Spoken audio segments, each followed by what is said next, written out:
দেশের গণমাধ্যমে অস্ট্রেলিয়া সফর এবং ভিসা বাতিল হওয়া নিয়ে ভুল ও বিভ্রান্তিকর খবর প্রচার করা হচ্ছে বলে অভিযোগ করেছেন জনপ্রিয় আলেম ডক্টর মিজানুর রহমান আজহারী। বুধবার সামাজিক যোগাযোগ মাধ্যম ফেসবুকে নিজের ভেরিফাইড পেজে দেয়া এক পোস্টে তিনি এই অভিযোগ করেন। আজহারী বলেন, অস্ট্রেলিয়া সফরে গিয়ে তার দেয়া কোনো বক্তব্যের কারণে ভিসা বাতিল হয়েছে এমন খবর ছড়ানো হচ্ছে, অথচ তিনি অস্ট্রেলিয়ায় গিয়ে এখনও কোনো বক্তব্য দেননি। অস্ট্রেলিয়ার মুসলিম কমিউনিটির আমন্ত্রণে গত 5 দিন ধরে তিনি অস্ট্রেলিয়ায় অবস্থান করছেন উল্লেখ করে মিজানুর রহমান আজহারী লিখেন, আমার সফর নিয়ে যে সংবাদটি ছড়িয়েছে তা বিদেশি একটি প্রতিবেদনের ভুল ও বিভ্রান্তিকর ব্যাখ্যা। ভিসা বাতিলের কারণ হিসেবে সাম্প্রতিক কোনো বক্তব্যকে দায়ী করা সম্পূর্ণ অসত্য, কারণ এখনো পর্যন্ত আমি এখানে কোনো বক্তব্য দেইনি।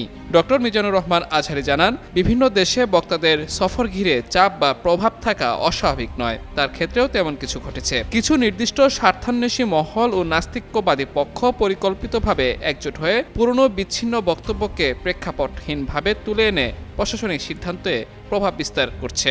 একই ভিডিওর সূত্র ধরে কয়েক বছর আগে যেমন যুক্তরাজ্যেও বাধা সৃষ্টি করা হয়েছিল। জনপ্রিয় এ আলেম জানান, তিনি সাম্প্রদায়িক সম্প্রীতি এবং শান্তিপূর্ণ সহাবস্থানে বিশ্বাসী, যা তার বহু আলোচনাতেও ফুটে উঠেছে।